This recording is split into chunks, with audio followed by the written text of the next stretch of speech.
कै से कबूतर, ख से खरगोश, ग से गमला, घ से घड़ी, अंग खाली, च से चम्मच, छ से छतरी, ज से जुगनू, झ से झंडा, ये खाली।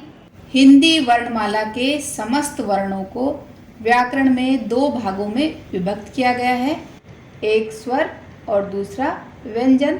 तो आज हम व्यंजनों के बारे में अध्ययन करेंगे। जो वर्ण स्वरों की सहायता से बोले जाते हैं उन्हें व्यंजन कहते हैं। ये देखो, हर व्यंजन के उच्चारण में ए स्वर लगा होता है। ए के बिना किसी भी व्यंजन का उच्चारण नहीं हो सकता। जैसे क प्लस ए मिलकर बनता है कै।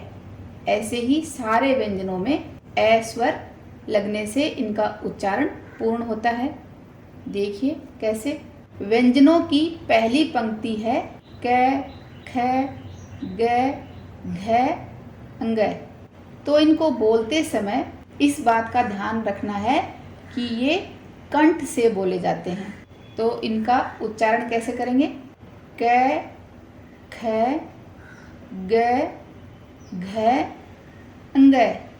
तो इनको बोलते समय आवाज़ कंठ से निकलती है, तो इनको कंठे। कै से कबूतर, ख से खरगोश, ग से गमला, घ से घड़ी, अंग खाली। ऐसे ही व्यंजन की दूसरी पंक्ति जिसका उच्चारण तालु से होता है, बोलकर देखिए। च, छ, ज, झ, ये। च से चम्मच, छ से छतरी, ज से जुगनू, झ से झंडा, ये खाली। इसकी तीसरी पंक्ति मूर्धन्य कहलाती है। मूर्धन्य का अर्थ होता है शिखर या चोटी। ये वो शब्द हैं जो हमारी जीभ के लचीले भाग के सामने के हिस्से से उच्चारित होते हैं। तो हमारी जीभ का सामने का जो लचीला हिस्सा है वो कहाँ टकराता है? हमारे शिखर पर, चोटी पर। हमारे मुंह की चोटी तालु के एकदम सेंटर में ये टकराते हैं। बोलकर देखिए। ट, ठ, ड, ढ, ण।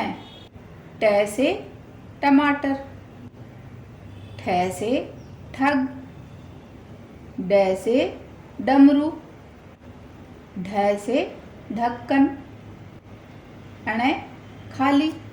कण लिखा जाता है तो इसमें ये अण काम में आता है। अगली पंक्ति का उच्चारण दांतों से किया जाता है। बोलकर देखिए। त, थ, द, ध, न। तो आपने देखा होगा कि हमारी जीभ कहाँ आकर टकराती है? दांतों के निचले हिस्से पर। त से तकिया, थ से थन, द से दवाई, ध से धनिया, न से नल। अगली पंक्ति का उच्चारण करते समय हमारे होठ आपस में टकराते हैं, तो इनका उच्चारण होठों से होता है। बोलकर देखिए। प, फ, ब, भ, म। प से पंखा, फ से फल, ब से बकरी, भ से भालू, म से माँ। ये अंतस्थ व्यंजन कहलाते हैं। अंतस्थ व्यंजन जिनका उच्चारण स्वरों व व्यंजनों के बीच के स्थान से होता है, इसलिए इन्हें अंतस्थ व्यंजन कहते हैं। बोलकर देखिए। ये, र, ल, व। ये से यूरोप, र से रथ, ल से लंगूर, व से वन। ये ऊष्म व्यंजन कहलाते हैं। जिन व्यंजनों का उच्चारण करते समय वायु मुख में किसी विशेष स्थान पर रगड़ खाकर ऊष्मा पैदा करे उसे ऊष्म व्यंजन कहते हैं। इनका उच्चारण करते समय हमारी जीभ हमारे मुंह के हिस्से से रगड़ खाती है, उससे आवाज़ बाहर निकलती है। तो श का उच्चारण तालु से होता है, यानी जीभ का आगे का कठोर भाग तालु को स्पर्श करता हुआ जाता है। श का उच्चारण करते समय जीभ मुर्दा को स्पर्श करती है और स का उच्चारण करते समय जीभ द्वारा दांतों का स्पर्श किया जाता है। और है को महाप्राण भी कहा जाता है, क्योंकि इसका उच्चारण करते समय मुख से वायु प्रवाह के साथ इसको बोला जाता है। तो बोलकर देखिए, श स है। श से शलजगम, श से षटकोण, स से सीढ़ी, है से हल।